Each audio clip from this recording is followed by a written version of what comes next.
Welcome to Classic 4x4, the podcast for and by classic four-wheel drive enthusiasts. I'm your host, Chris Piccone, and you can follow the podcast on Instagram and Facebook at classic4x4_trucks. Also, make sure you subscribe to the show on your podcast listening platform and check out our website at classic4x4.com. And make sure to reach out to us if we can help you sell your classic, custom, and modified truck or 4x4. Hello, Classic 4x4 podcast listeners. Today's guest, as you most likely know already at this point in season 3, is a listener request and an exciting listener request that I am personally interested in listening to and speaking with and interviewing. And that is the one, the only Drew Norman from the Jeep Farm. What's up, Drew? Hey, how's it going? Rock and roll. Thank you so much for joining us today on the Classic 4x4 podcast. For all of you listeners out there that are not familiar with the Jeep Farm or possibly the Paint Farm out in Phoenix, Arizona, Drew owns the Jeep Farm and the Paint Farm, which is one of the most premier and preeminent Jeep restoration companies out in the country. They specialize in AMC, Kaiser, and Willys Overland Jeeps. So yes, we could say 86 and older, but you do have the Grand Wagoneer SJs, which went to 91. So we'll say 91 and older, right, with the asterisk being anything between 86 and 91 is SJs, SJ Grand Wagoneers. So, and Drew, you're out there in Phoenix, Arizona right now. And what is the temperature today? It's supposed to, I think, hit 100 today, but we actually got rain last night, which was nice. But we had a solid 5 weeks or something like that. That was like 118 and over. It was one of the worst summers we've had in a while. I mean, they even put up a thing, the saguaros out here. We had one in our yard that was about 600 years old, and it's just dropping branches. And supposedly it's happening all over the valley because of the heat. So wow, it's special this summer. That is wild. That's absolutely wild. Hey, as long as your air conditioning's working, you're all good to go. Yeah. So much, not so great in the shop, but the guys are doing okay.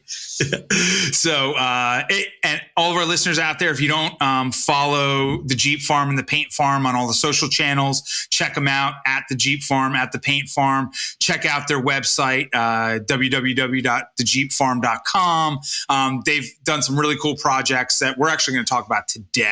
But before we get into that, we have to credit the listener that requested Drew and to come on today's show.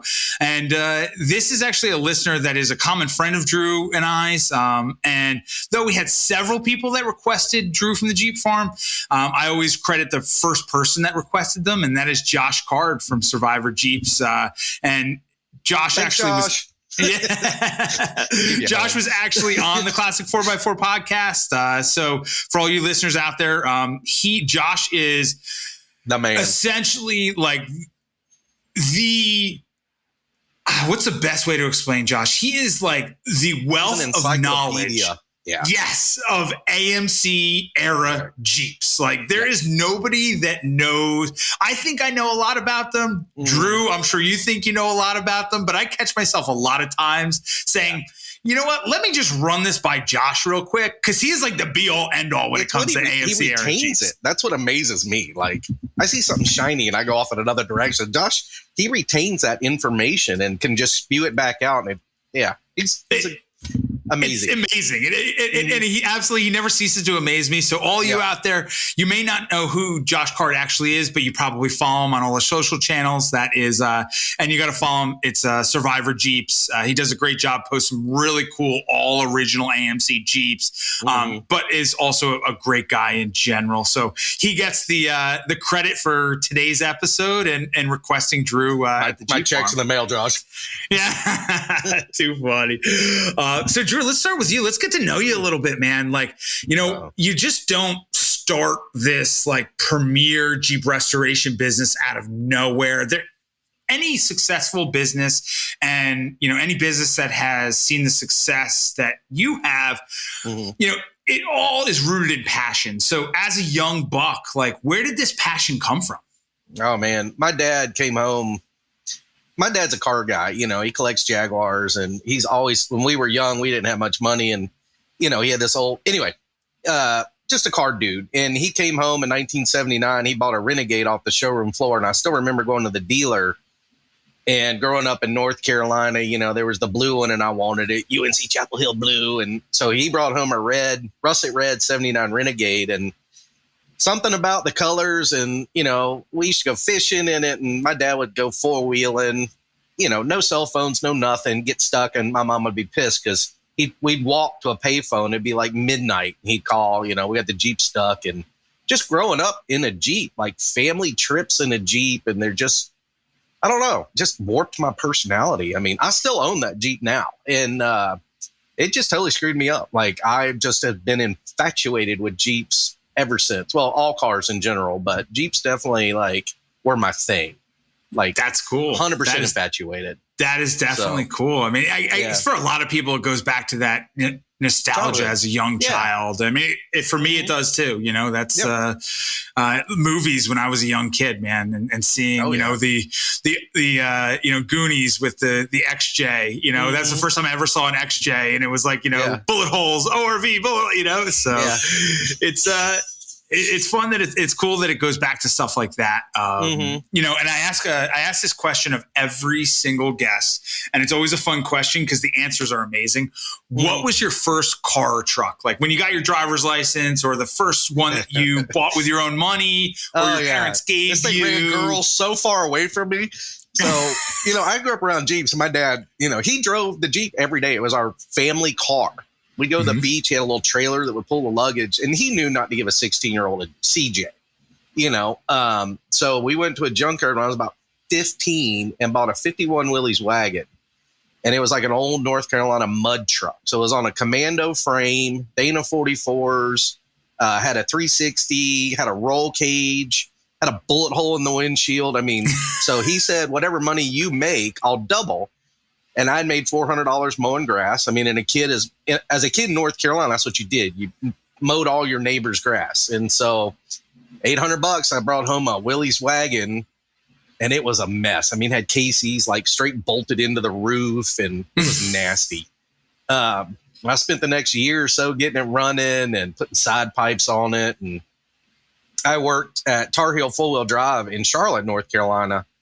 And so I would go work and basically hand them my paycheck right back and pick up parts and, you know, all this shit. And I was so proud of myself when I got this thing running. And no girl in high school wanted to ride in a 51 Willys wagon, you know, it had like I said, a bullet hole in the windshield had been filled with plexiglass. And God knows why my dad wasn't like, dude, let me put a windshield in it. He was like, oh, that's fine. No worries, you know.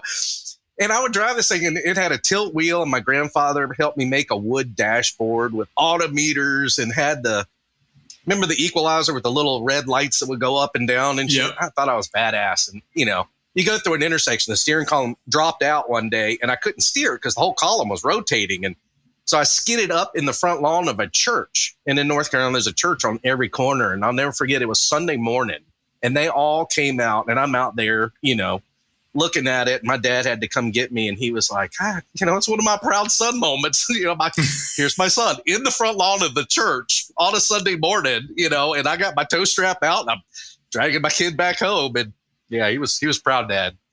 So I did some dumb shit in that, excuse my French, in that Jeep. I mean, you know, I got that's a lot fun though. That's awesome that your first car or truck was a Jeep, and of course a 51, you know, wagon, Willys wagon, which is super cool. Man, that is, and it had those cheap plastic bucket seats with the like 1/2-inch thin foam, and you'd sweat and you know, side pipes. And the neighbors would call because it had an automatic, which of course I would manually shift in the hilly North Carolina neighborhood. And my dad, I'd come home and be like, oh, the neighbors called. They heard you coming. You know, just annoying ass kid. So you grew up in North Carolina, and you went to, so it's not like, you know, you started out like, you know, in a Jeep shop restoring or anything like that, or as a mechanic. You went to art school, right? Yeah. Yeah. And you were at first, the first part of your career is you were a graphic designer. So correct. Walk us, like, how did you go from being a graphic designer to ending up in Phoenix, Arizona, and building, you know, one of the most preeminent Jeep restoration businesses out there? Well, I'll try and keep it, you know, short and sweet, which is hard with me. I can make any long story longer. So, you know, I had always, as a kid, I was obsessed with cars, and that's all I would do is just draw hours on end and in and in. And, you know, everybody knew that was the one thing the kid was good at, was cars and drawing. So, you know, in my family, you go to college. There was no option there. And I actually went with an art degree, got kicked out of school, got sent to boarding school in Rhode Island, got my stuff together, got into college with an art degree. You know, and I'm a very, you know, my professors in college struggled because I wasn't free. I like to color inside the lines. I was very particular. I like to draw trains and landscapes, cars, mechanical objects. And they're like, oh, you need to go to like architect school or landscape design school or something like that. And at that time, computer graphics was kind of a newbie thing. Like our whole art had one computer that could actually do computer graphics. So you had to sign up and you got all night with it, and did that, graduated college. And then, first job out of college was a graphic designer, worked for a company in Charlotte that did NASCAR wraps. So we did the side of 18 wheelers and did that. They had this, you know, like 30-foot long printer or whatever. And I quickly realized that, you know, there was probably about 5 or 6 designers, and it was a dark room. They kept the room dark. You had your cubicle, you know, you'd open the door and go outside and you're like, oh shit, it's raining, or, oh wow, it's daylight. It just, you know, it didn't work for me. I'm kind of more of a hands-on guy. I mean, I initially went into what I thought I was good at. And it just couldn't be behind a computer all day long. I needed to, you know, touch things and tinker with them and stuff like that, and got into basically outside sales. And I'm a talker. So, you know, as my wife makes fun of me because I could talk to a tree, you know, and started in construction material sales and did that till, like we were talking about earlier, 2008 is when I got out. But quit, you know, so lived in North Carolina, met my wife in undergrad. We were just buddies.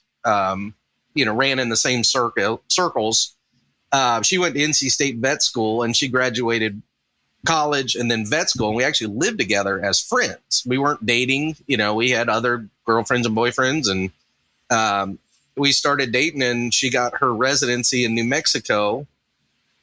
She came to me one day and she said, hey, I got a residency in New Mexico. I've got to move. And I was like, oh shit. You know, in my mind, I'm like, well, crap, we're going to break up. And she looked and she goes, well, do you want to move with me, stupid? I was like, oh, yeah, that's a good idea. I'll do that. So we moved to New Mexico, which was great because I'd never really, you know, seen much of anything. I mean, you know, my family worked travelers when I was growing up. We didn't have the money.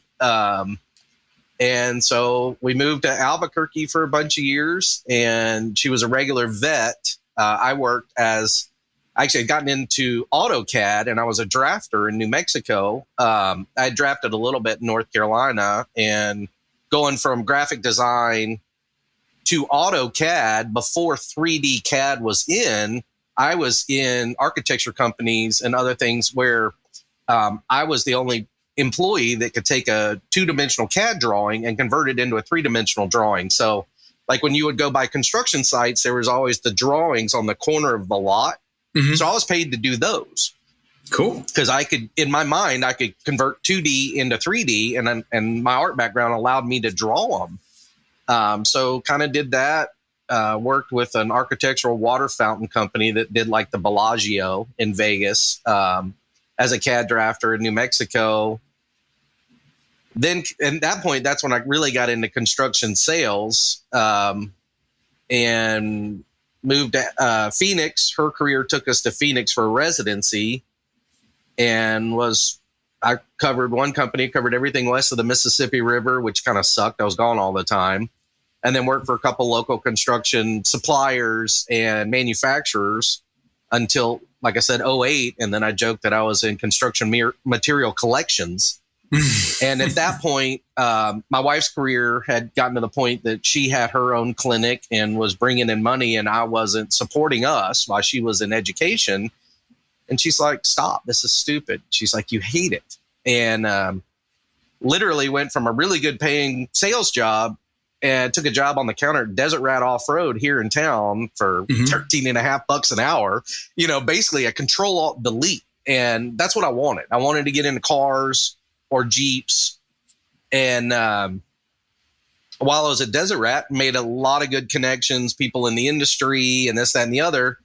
And basically, I always bought and sold Jeeps. I can't get enough of them. And back then we didn't have any money. So I had the Renegade I grew up in that, it's probably, if shit goes upside down, that's going to be the last car I ever get rid of. And I probably won't ever get rid of it. But I would buy them and fix them up and put them on eBay. And of course, the eBay sellers would wait till after the auction was over. And then they would reach out and be like, oh, did it sell?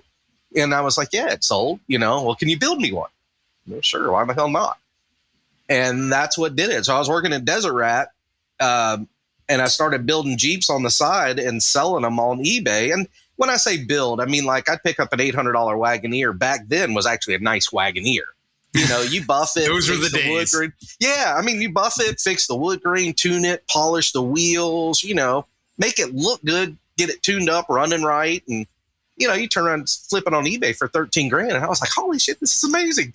You can't even buy that Wagoneer like what I was starting with for $13,000 anymore. You can't buy a Roach GW for $13,000 now. Yeah, and the same thing with CJs. I'd find a really nice CJ that was like jacked up on 35s, brush guard, light bar, blah blah blah blah blah, all this crap bolted to it, and I would buy it and buff it and lower it, put stock tires and wheels on it, get rid of the brush guard, the light bar, get rid of all the stuff, and somebody would remove the Renegade stripes, so I'd put those back on and I'd sell those and it was crazy. And I left Desert Rat and started working for a friend of mine at Bulldog Winch here in town. And, I would work. So basically I worked Monday, Tuesday, Wednesday, Thursday at Bulldog.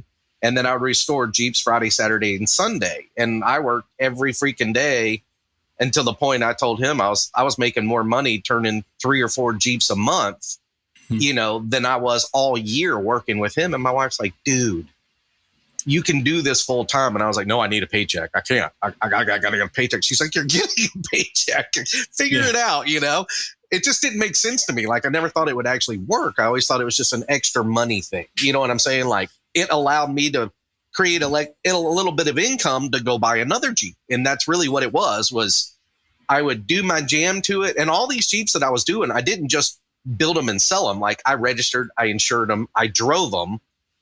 And then like a lot of ADD car guys like me, you kind of get bored with it. And then the next one pops up on Craigslist because Facebook Marketplace didn't exist. And you were like, ooh, I want that Jeep. Yeah. So I'm going to sell that Jeep because my wife's like, you can only have 2, And then it became, you can only have 3. And then it became, you can only have 4. And now she's just given up. She's like, this is a very I don't even know your story. Yeah, so, I can relate to this very well. Yeah, I've got a lot of Jeeps now. But that's how it all started. So I started it in a 2-car garage. Just, either somebody would want it, I would post it for sale and sell it, and then it got to the point people are like, hey, I want you to build for me. And I was like, oh, that's weird, but I'll do that. Back then it was anything for $1, just to keep the money rolling, to eat and pay bills. And, that was pretty much it. That's awesome. And hey, and you're celebrating 13 years this year because you founded in 2010, celebrating 13 years. And you've worked on some pretty wild projects that have gotten some serious press. And one of those projects, which I want to talk about, which I've actually talked about on the podcast before, and that is Paolo Damasa's, the yellow one. His yellow. What's the name of that color? It's Sunburst yellow. Sunshine, Sunshine yellow. I built other Jeeps for him also. But that specific one has a really cool story. That Sunshine Yellow Wagoneer that you did a wide body conversion on. Everybody knows, hey, it was a wide body conversion. You put a supercharged LS in there. But I want to go a little bit deeper because I did talk about it with Paolo, and we kind of scratched the surface. But I want to go a little bit deeper into that. Okay. But before we do that, I think it'd be cool to tell our listeners about the story behind that Jeep, like how that the idea, how Paolo actually conceived the idea to not only build that Jeep, and then how you actually went and executed. Okay. And And actually, everything comes full circle. We talk about the Jeep community and the classic truck and 4x4 community being so big. And the fact of the matter, it's not. It's actually a very small community in reality. Yes, right? Yeah. And if we don't know each other, we know of each other, we can get a hold of each other. It's just a great community to be a part of. Classic trucks in general, right? Yeah, so 100%. So how that started was several years back. For our listeners that don't know, Jeep, the company, the manufacturer, every single year builds these things called Moab special projects, right? And they're these unique, they're concept Jeeps. They take classic Jeeps and they do a different spin on them. They restore them. They do all these crazy modifications to them. And every year they create these Moab special projects that they bring out and they bring to EJS, which is Easter Jeep Safari, right? And they I don't want to say they premiere them, but they debut them at Easter Jeep Safari every year. And at the time, the Jeep design manager that was still actually to this day, even though he's not the Jeep design manager anymore, he's the Dodge and SRT design manager, he still does do the Moab special projects. The Jeep design manager at the time who was building them or who was designing them was a Jeep designer by the name of Chris Piscatelli, which actually we've also had on the podcast. And I encourage all of our listeners to listen to his episode along with Paolo Damas's episode where we talk about this Jeep. But Chris Piscatelli I grew up with, which is an even smaller world. So Chris and his design team created this really cool Wagoneer. It had like a really unique interior. It was a throwback. It was classic. And Paolo happened to be at EJS that year, saw this Wagoneer. And for those of you out there, you've probably seen it before. It's like a lime or like a mint green, sage green. It's got a 5.7 Hemi in it. Cool, it's got like a wicker headliner. There's wicker accents on the dash. Like he just did such cool stuff with this. But it got a lot of press. It was in a lot of magazines. It was on Jay Leno's show. But Paolo saw this Jeep, and that was the inspiration for him to build his Sunshine Yellow Wagoneer wide body conversion, right? So he had this idea, and who else does he go to but other than you, Drew, to build this? Yes, exactly. Drew, let's talk about the Wagoneer. I love you, Paolo. Drew, so take over. So we talked about the story about where the figment of the idea came from, the inspiration. So take us from there. Paolo comes to you and says, I want to build a wide body conversion Wagoneer with a supercharged LS. And oh, by the way, here's a $1,500 shell, which isn't going to do much for you, but we're going to do a ground up build. So take me from there. Yeah. So it kind of snowballed. It didn't always start as a supercharged Wagoneer. Like the more we got into the build, the more it literally just continued to snowball, whether it was me saying, oh shit, we did this, cool, we should do this, or Paolo going, oh, anyway, I'll get into it. But yeah, so there were a couple things. There was the Wagoneer that Jeep did that you talked about. So my personal Wagoneer, I also converted to a wide track. It's in the front of all my YouTube videos. And Paolo knew of it. He'd seen it in person. And I did it just simply because when I bought my Wagoneer, some dude had cut the fenders out with a Sawzall. And I was like, well, and so Brian Chichua out of California used to build a super Wagoneer, which was a wide track Wagoneer. There was, I think, 5 or 7. Somebody probably knows better than I do, but there were a few built. And there's a couple of them still floating around out there of legit wide track Wagoneers, all built by Brian Chichua. He was a Jeep dealer in California. And so I grafted mine on simply to fill the holes because it would fill up with dust when I go down the road. Anyway, let me focus here. So Paolo sent me this Wagoneer, and it was a total pile of poo.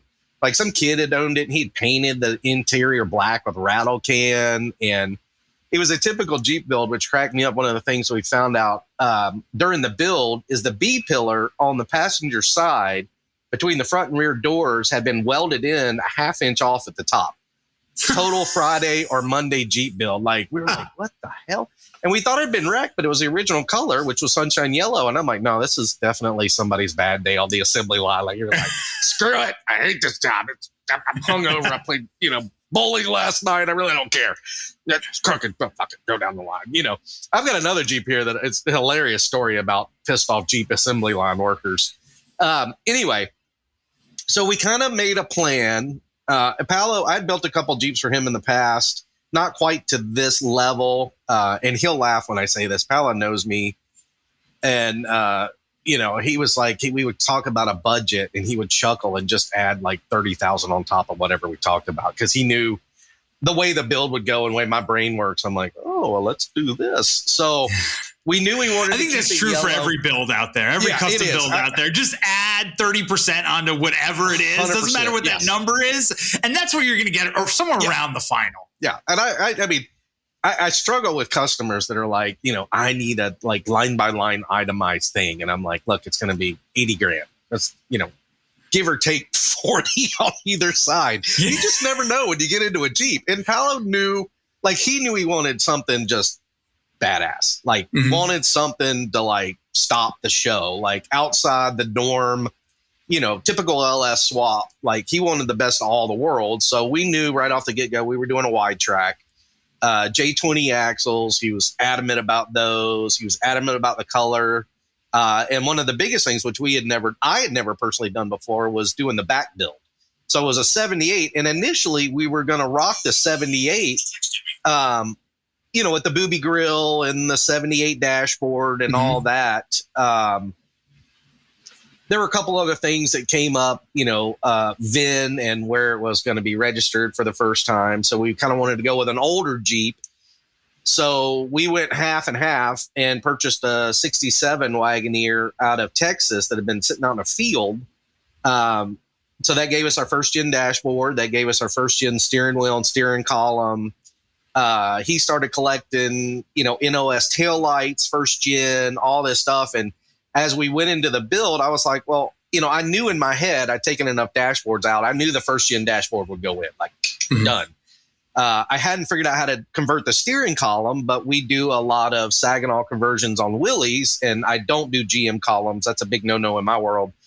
So we keep the stock steering wheel and column, and then right after the firewall, we cut it and modified it with a Borgeson joint to a Saginaw box. And I was like, well, we can do that on a Wagoneer and put the first gen steering column in it, because I did not want a GM steering column in there. It just would ruin the look. That's super cool. Yeah. So then we started moving through, and the grill is easy. Anybody can do the grill. And the taillights, obviously the 80s Wagoneer taillights wrapped around, which had the general outline of the 60s taillights. But then below that was all different. So pretty much the whole taillight section of the Wagoneer, after we're talking to Paolo, he was like, just do it through, So we handmade all that to fit the first gen taillights, the backup lights. And then he did want, like the Jeep design, what Chris did was he used an 80 smooth bumper. And that was something that on Chris Piscatelli's. Yes, on Chris Piscatelli's, the Moab special project. Yep. I'm not gonna lie. I kind of pushed him to the 3-piece bumper. I wanted that 60s era, but he really wanted that smooth look of that bumper. So we did that, and the fact that it might end up. I think he's got it in Miami now, and he just posted he's getting ready to drive it up and down the East Coast. We did, so we turned the backup lights into turn lights, and then we mounted backup lights down under the receiver hitch. And then, Grand Wagoneer seats, he wanted power seats. He picked the materials on the inside, and I think they went great. But there were definitely a lot of things that just kind of, it's in the car world, and this, it's like oh shit, if we're going to do this, then excuse my French, then you might as well do that. And if you're going to do that, then you might as well do that. And I'm a big believer in doing things first the right time. Doing things right the first time is the most important thing. And because I've done things, kind of half-assed. And in the end, it just costs you more time and money. Correct. And you end up going back and doing it right the first time anyway. The second time. Yeah. Yeah, I struggle with, and not to get off topic, but I struggle with partial. Like we do a lot of partial builds, so keep a lot of the original Willys, but add a lot of new parts to it, make it driver, but keep the patina and all that. And you always kind of struggle when you fix a part and you paint it and you bolt it next to an old part. Never fails. That old part's going to fail, you know. And that's one of those budget killer things. But back to Paolo's Wagoneer. So we moved through all the metal work. We just picked up a 6.0 truck block. And again, it never intended to be supercharged. So we went with a 4L60 because I was like, and I know Paolo, and I know he's going to wheel it some, and it's going to be a big road car, go to Moab. He was like, I got other Jeeps to do the Rubicon. He didn't want to tear it up. So we did that, and then we put, I think, a 231 or 241 from a Chevy pickup truck, which we do a lot of. I mean, the 208s and all that, they're great. Just you're talking about the transfer case? Transfer case, yep. And yep. We didn't gear. We left I think it had factory 410s in it, the J20, so we rebuilt it, did four-wheel disc brakes, and kind of wrapped it. What axles are in the J20? Those are corporates, right? Yeah, 44 front, and then had a 60 rear. Oh, so they're Dana. So they're Dana 44 correct. in the front, Dana 60 in the rear. Yeah, and one of the things that the J truck we stole the parts from was a Quadratruck J truck, so it has an offset 60 rear. And then I have a center drop transfer case, but the Wagoneers are long enough, and I've done enough of them that, and you get on forums and feel like, oh, it'll never work. I've got a guy cruising around. He's got about 60,000 miles on a build we did with an offset rear and a center drop transfer case.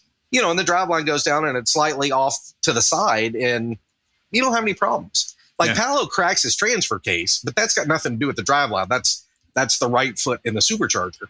Yes. So he just had a friend of mine, Melvin, down in Florida, put in a beefier transfer case because he just kept cracking it. But that was kind of the end of the build. I mean, we did it. Don't get me wrong. We did a lot of work to this truck. But what moved forward was him and Eric Rothenhaus flew in and drove it to the Moab Easter Jeep Safari.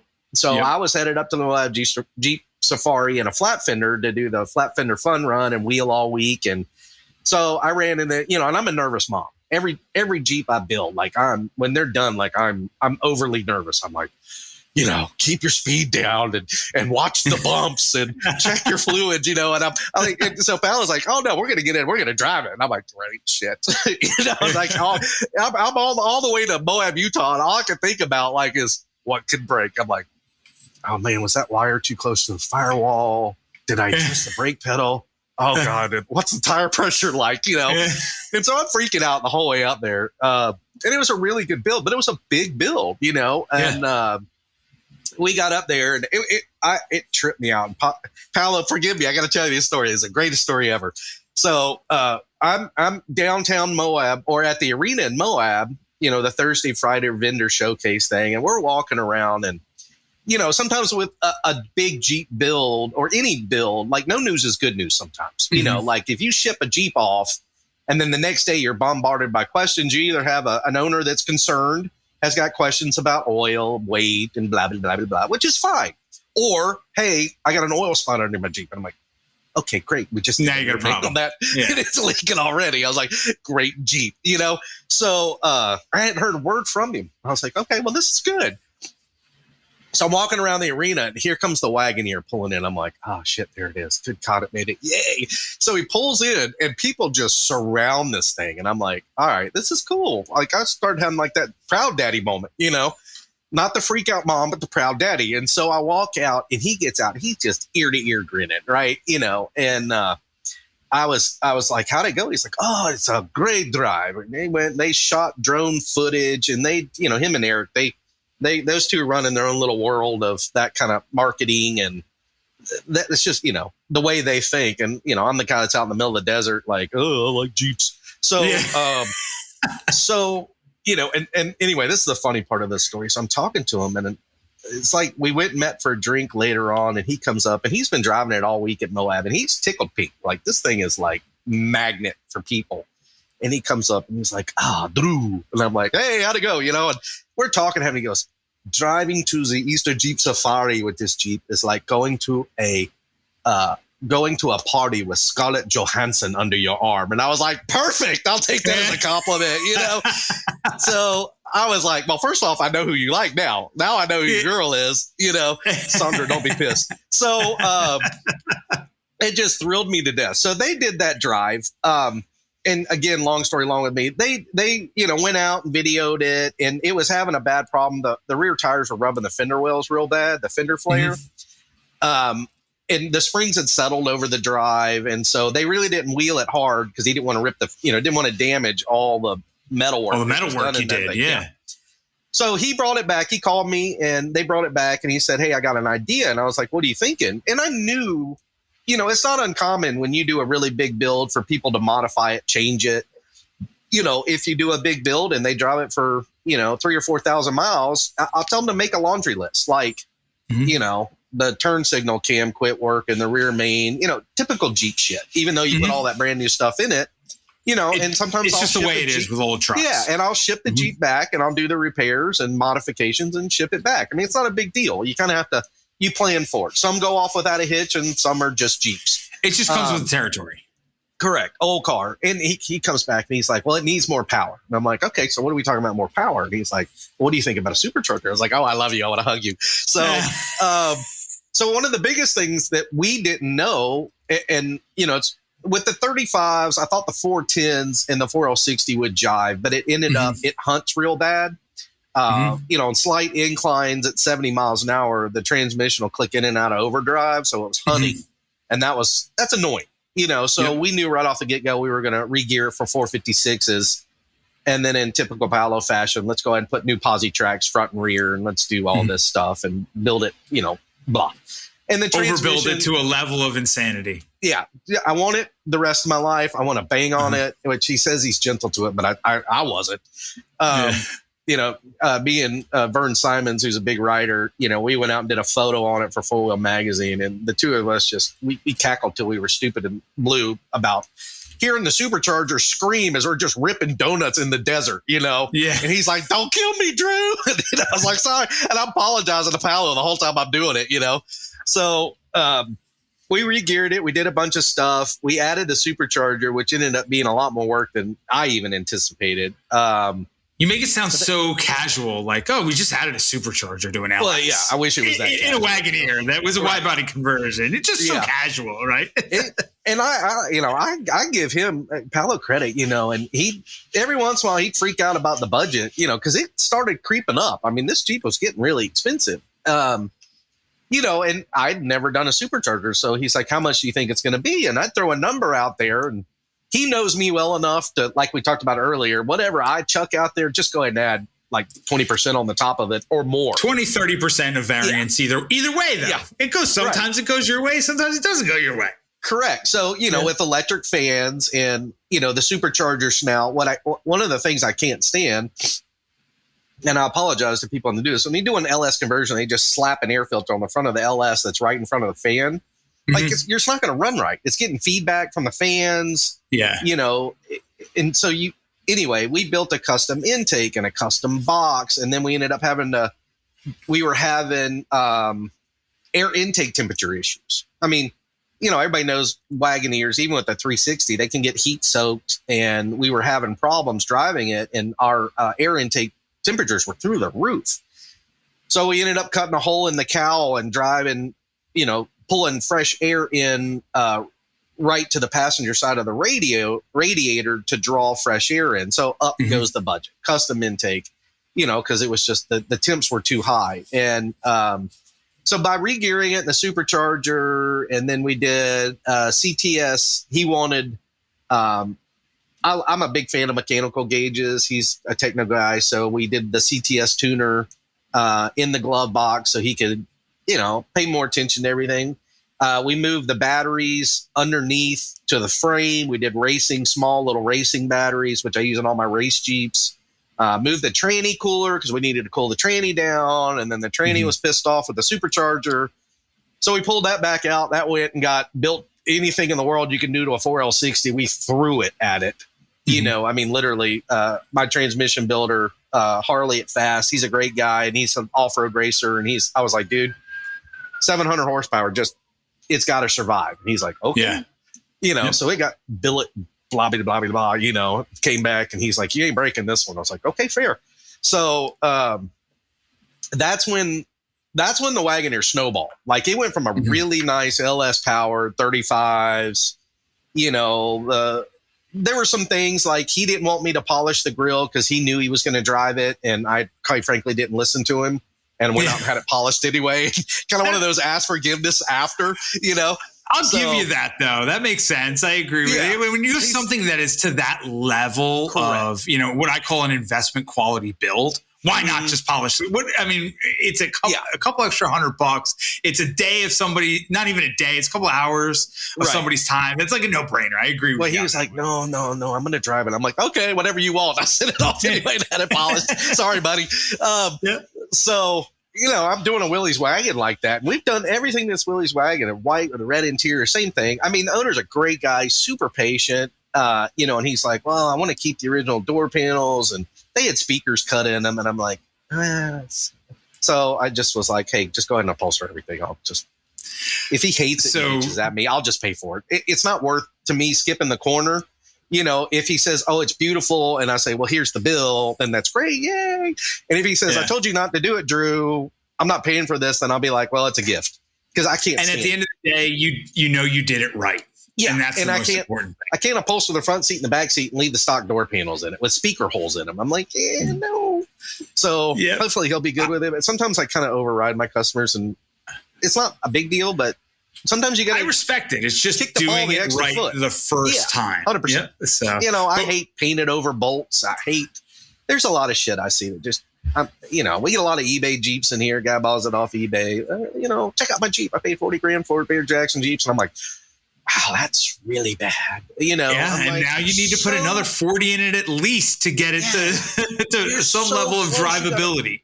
You got a badass rig. Why do you have a $40 Grant GT steering wheel on there? Come on, Yeah, that's so funny. That's so true, man. Yeah. So, but what to finish the end of Palo's build? This thing is an absolutely impeccable investment quality build, and you had details that, like, I got to tell you, like when I first saw that build and the glove box opened up and I saw the auxiliary gauge clusters in there, and that is something I do on all my builds, all my switches, all my, if I do have to do auxiliary gauges, I always hide them inside the glove box to keep the dash as original, as clean as possible. Right? I just like it. The worst thing, there's nothing that bothers me more than seeing a triple gauge cluster hang off the bottom of the dash. It kills me, absolutely kills me. Or even worse, when they put it where the glove box is, they build a plate over it. I'm like, oh man, what is going on? Or even worse than that, like drill it into the original dash and just destroy the. So I got to tell you that what a great thank you. Every detail has been addressed. Nothing's been overlooked on that thing, but it's the little things that always matter, which are super cool. But to end that, we got to tell our listeners, you finished up all this, we'll call it the second phase of the build, right? Which is the supercharger and everything.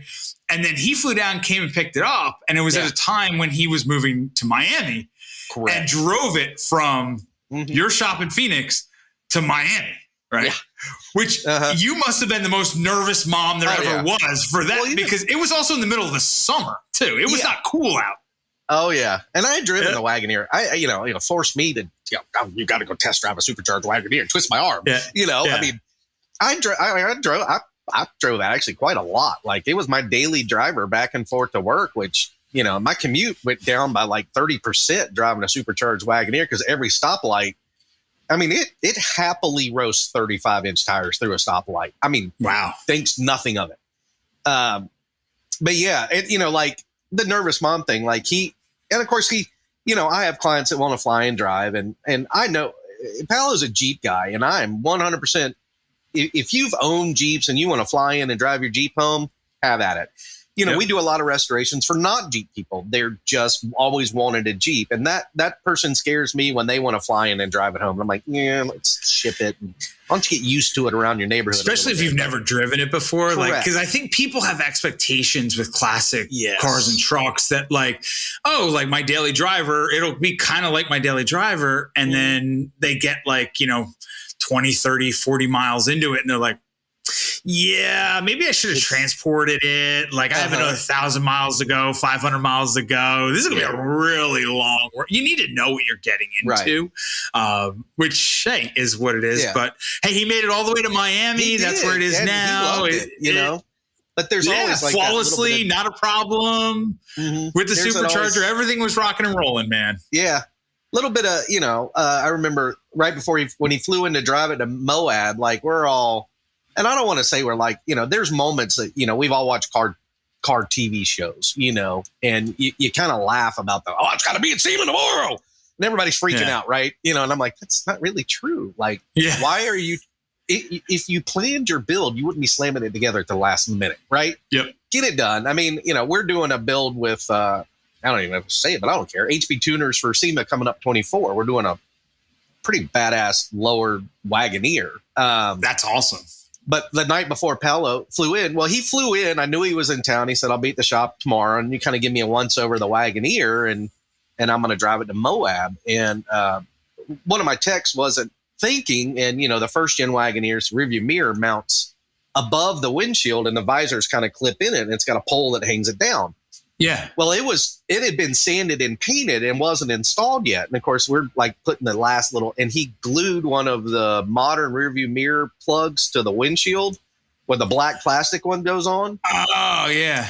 And I walked out and I was like, why is that on there? He's like, oh damn it. And so one of them's like, oh, well, just grab it with a pair of pliers and pull it. And it was Phoenix. That sounds like an absolutely horrible idea. Yep. Yeah. The windshield goes, and I was like, oh shit.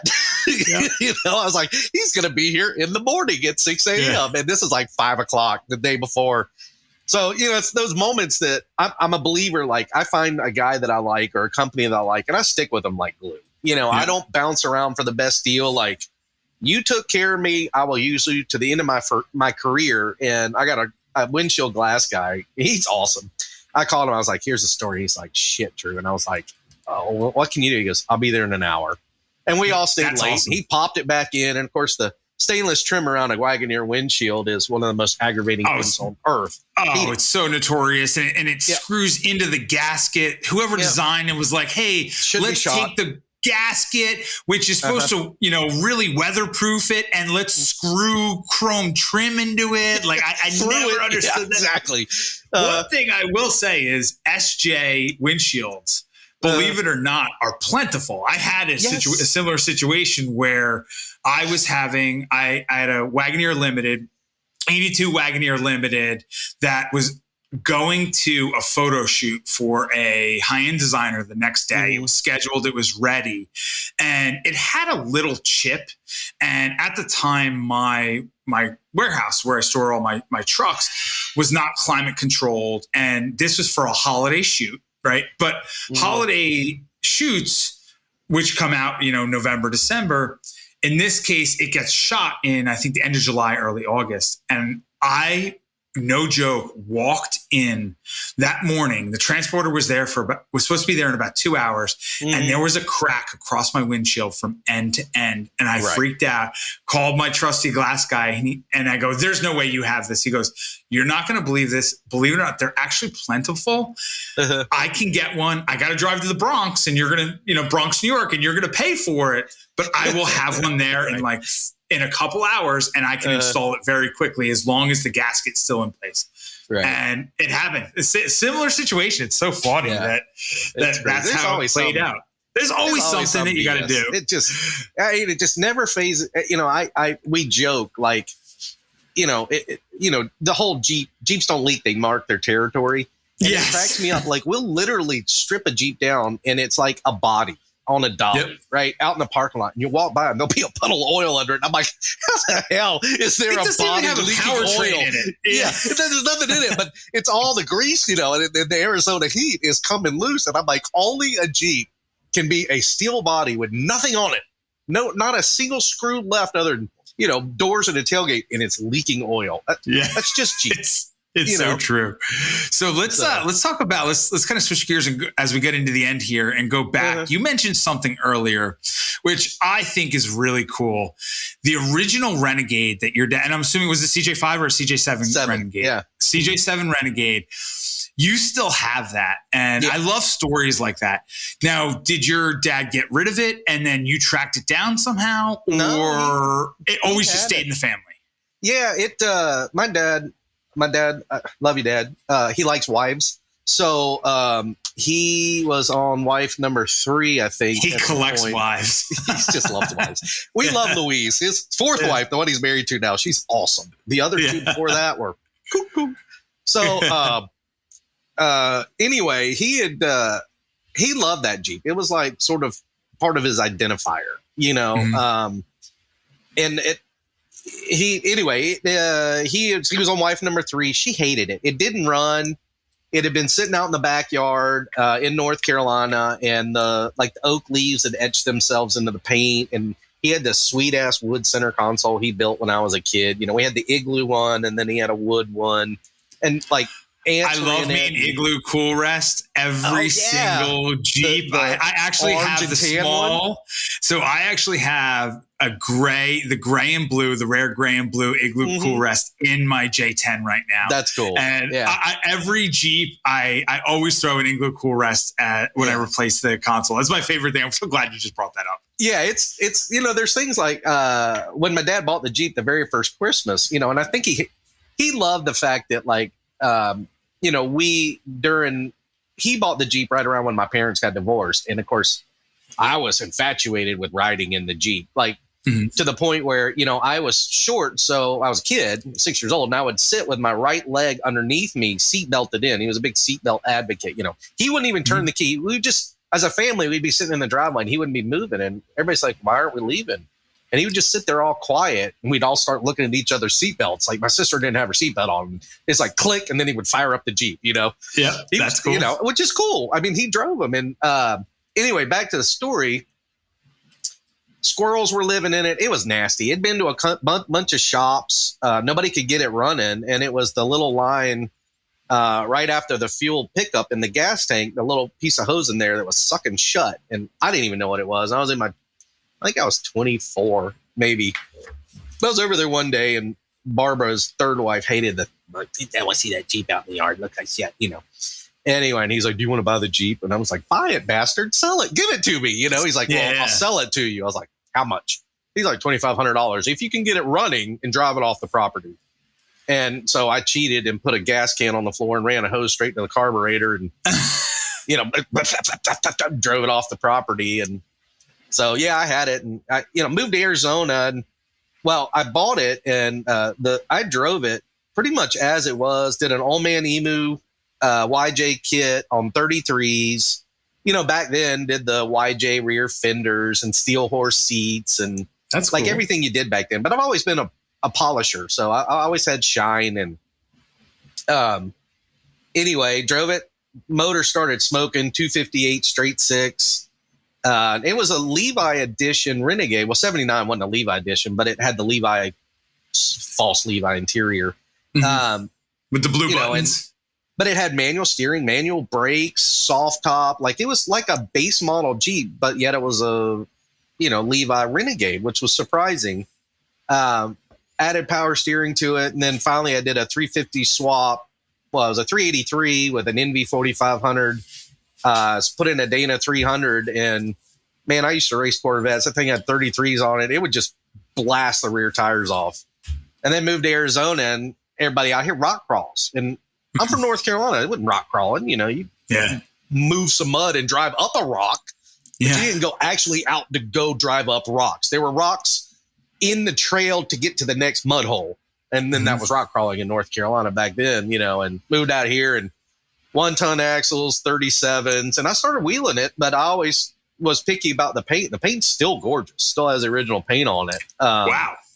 Does it have the original Renegade decals on them? Yep. Yeah, it's all there. Cool. The only thing that cracked and faded.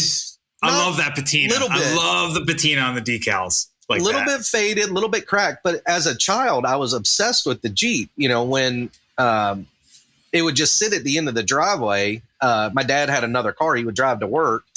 And like, I would come home from school and just start waxing it for no particular reason, like, you know, detailing it and shit like that. I'll never forget. I was in middle school and, you know, for some random reason, I decided I wanted to repaint the motor blue.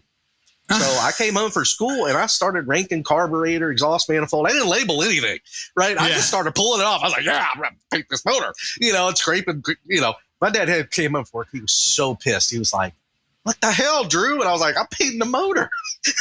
I didn't label anything. He was like, great. Now I know what I'm doing this weekend is I put my damn motor back together. Yeah. So, you know, and then I taught myself how to back up a trailer with it. So I hooked up the boat and Dad, I don't know where he was. And he came home and I was in the middle of the road and the neighbor came out because I had the Jeep and the boat jackknifed in the middle of the road. And I was, you know, 12 years old and I was practicing backing up a boat because I thought it was a good thing to do, you know.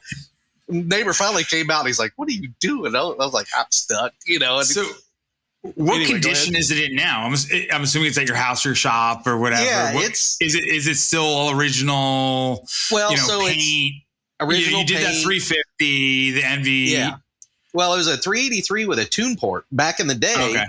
That was it for fuel injection. There weren't like aftermarket fuel injection kits. So you bought a Corvette tune port, which still has the tune port in it. It's heavily modified with a fast computer, like the GM computer shit out years ago, and nobody actually programs proms anymore. So we wired a fast computer in it, FAST. So it hasn't run in, I want to say 2.5 years, and that's not the Jeeps. Well, so back when I built it, you know, everything was steel braided with the red and blue ANs. Like, I thought that was everything. I mean, I had to have AN lines for everything. You know, billet pulleys and, you know, all this shit. So it ran probably about 2 years ago. I think I went and turned the key and it shot fuel 6 feet out of both sides. And the rubber inside the AN lines had just disintegrated.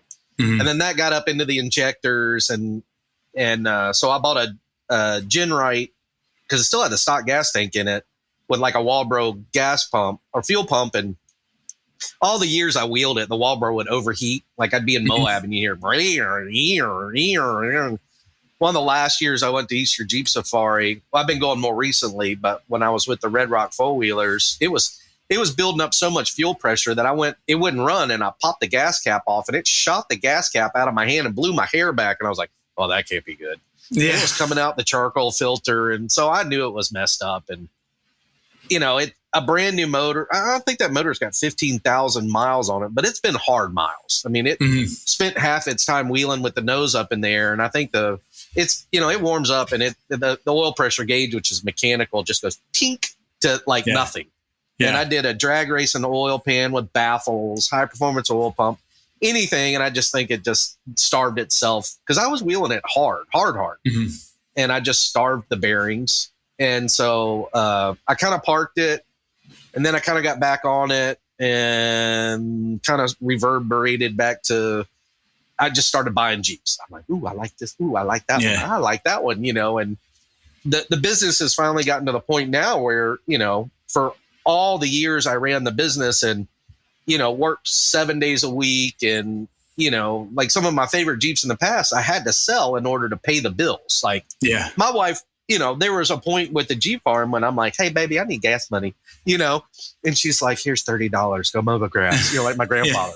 So I joke, but my wife really did. She supported me. And, but the business has gotten to the place now where, I mean, I can kind of use the business a little bit to like buy Jeeps. I mean, it sounds silly, but it's real, you know? And I'm like, that's a cool Jeep. I'm going to buy it. And like I just I bought 77 Green Chief, 92,000 Z code 401. I just thought it was neat as hell. I was on one of the forums. I'm like, I'm buying that, click, you know, and drove it for a little while. And then finally somebody was like, that's what I'm looking for. And I sold it. You know, I mean, you buy and sell cars. That's just how it happens. I sold one in Midtown Manhattan once. I was driving a Defender in Midtown Manhattan and guy comes up, knocks on my window and says, hey man, what do you want for it? I threw him a crazy number. Guy says, okay, cool. Sounds good, man.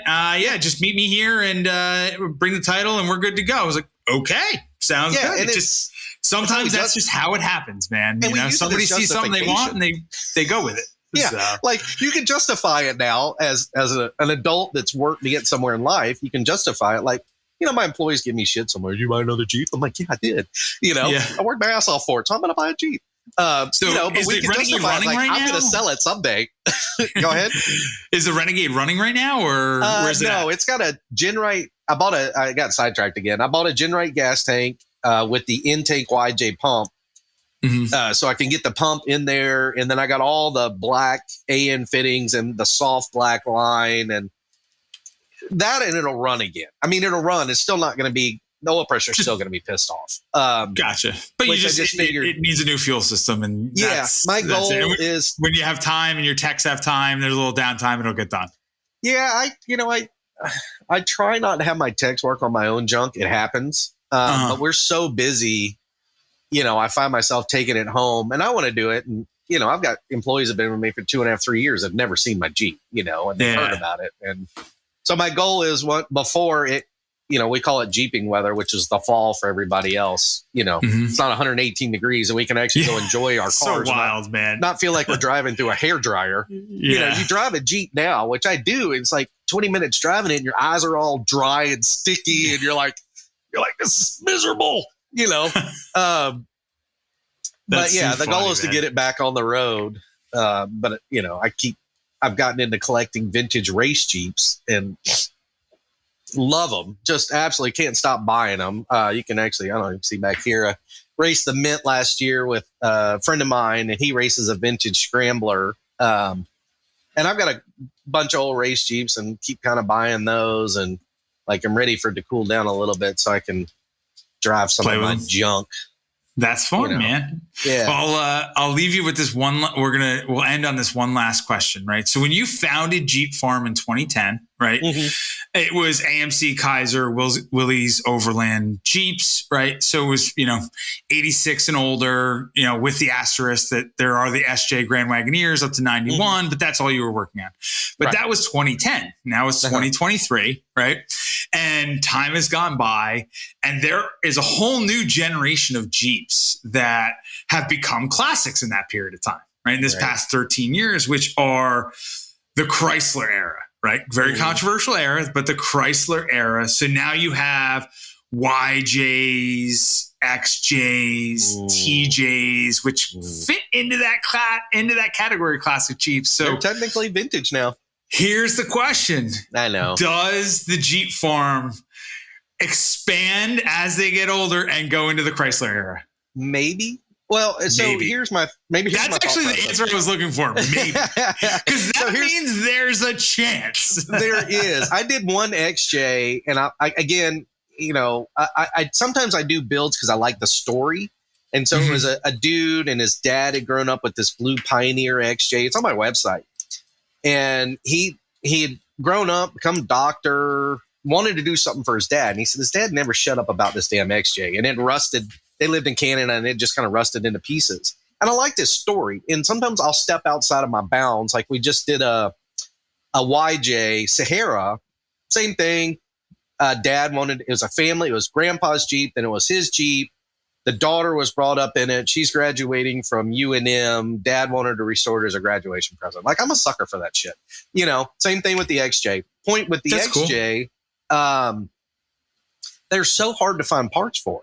So I get emails constantly on restoring XJs. And the generation younger than, say, you and I, they grew up around XJs, and now they're getting older. And, they drove a beater XJ like we drove beater Jeeps when we were younger, and they want nicer XJs. And maybe that's something I'll get into. I mean, my wife and I had one for 300,000 miles. It was hers, great Jeep. You drive those things to the end of the earth and they just keep fucking running. Excuse my French. But long answer long with me is yes, maybe. Right now, I have 142 Jeeps on the books right now in the yard. And I'm still running a backlog of, I'm not even bringing Jeep for restorations. I'm still booking a year out. We swing repairs in the big restorations. But maybe if it gets to it, I mean, there's still so much demand for the Jeep that I love. And I prefer to work on things that XJs are great. I had a TJ. I bought it. It had been wrecked. I fixed it. I drove it 1 week and turned around and sold it. I was like, it's got AC, but I love my steel dashboards. I mean, I'm not going to lie. That's just that's what screwed up my personality, and I'm not bagging them out at all. I mean, they're great vehicles. TJs will run forever. XJs will run forever. They're great wheelers. They do everything kind of right. You can have a top and you can have air conditioning and you can still have a Jeep. Problem is every Jeep I buy that has a top, my employees laugh at me. First thing I do is take top off. Yep. I mean, it could be raining and I'll drive to work in a CJ just grinning ear to ear, and I don't care. I'll sweat. I like being dirty. I go out wheeling and I'm in an old Jeep, and thank God wheeling old Jeeps has kind of come back full circle. Like there's all these flat fender groups now. Yeah. Vintage runs, and that's I like that. But, for a while there, I was the dude in Moab, and it was all 4-door Wranglers and TJs, and I'm in a Renegade, and the guy comes up and goes, "That's a nice Wrangler." I'm like, yeah, sure. So, but that's cool though that eventually at some point you'll there's a maybe, right? There is a maybe. So you're telling me there's a chance, right? That's cool. I mean, I'd like to believe there is. And another YJs are coming into their own though, man. The square headlights are coming into their own. YJs. You find a real clean, all original YJ prices. Rio Grande or a Sahara. Yeah. Oh man, are they doing numbers these days? Yep. They're coming into their own, and first gen like you YJs. Said, yeah. I'll tell you, it's generational. And as the generation of collectors gets older, they want what they grew up around. And correct. That was, my first car was a square headlight YJ SC, man. So I haven't had a YJ since then, but they're great drivers. There's the answer. Maybe I'll pick one up for the collection. So I'm honestly surprised that, everybody saw CJ prices go through the roof, and you're living in a closet if you haven't realized Wagoneer prices are just, bonkers. Up there. Yeah. I mean, we still hope that there's some people that don't know what the internet is that still has a Wagoneer that'll sell it to me for $4,000, but they literally don't have to have the internet, or a grandson that says, "Grandpa, your Wagoneer's worth $40,000. Yeah. Because Grandpa's like, "Oh, it's a crappy old Jeep. I'll sell it for $4,000. Yeah, see, here's my money. Cool. So anyway, we did that Sahara. I did this. It just drives great. Like you go down the, 80 miles an hour down the interstate with the AC on. You're like, I forgot how good these things drive. Yeah, man. So, with the 4.0 high output, I mean, that's a good engine. I mean, it's sad that we got rid of the 4.2 258 for it, but hey, it at least went to a good place. But Drew, man, I can't thank you enough for your time today. Fun, man. We had so much fun. We have so many different common friends we've never met before, never crossed paths. So this is the first time we got to cross paths. But you guys are doing great stuff out there at the Jeep Farm. You're building some really cool stuff. You're a ton of fun to talk to, man. So really can't thank you enough for your time today. Really appreciate it. And again, to all of our listeners out there, if you don't follow Drew and the Jeep Farm on the social channels, make sure you do. Check out his website and check out Paolo's Build. You can, he posts a lot on his social channels, which is Cherokee Land. But you have a bunch of info on your website about it. We talked a lot about it. So it's a pretty epic investment quality build. So thanks, man. Again, I appreciate it. Drew, thanks a lot, man. I appreciate your time and wish you all the best. Well, thank you. I appreciate it. I always enjoy talking to builders, restorers, fabricators that focus on specific brands, especially Jeeps, because I have a personal passion for them. But I can't thank Drew Norman for joining us today on the episode. If you don't follow him and the Jeep Farm on all the social channels, check him out at the Jeep Farm. Also check out their website, thejeepfarm.com. And I would also highly encourage everybody to check out that Paolo's Build that we discussed, that wide body converted, supercharged LS swapped Wagoneer. It is absolutely wild. It got a ton of press. You can check it out on Paolo's Instagram at Cherokee Land, or on thejeepfarm.com. But stay tuned for our next episode. The hint for our next guest is a unique one. It's a rock and roll star turned investment quality Bronco builder. So stay tuned.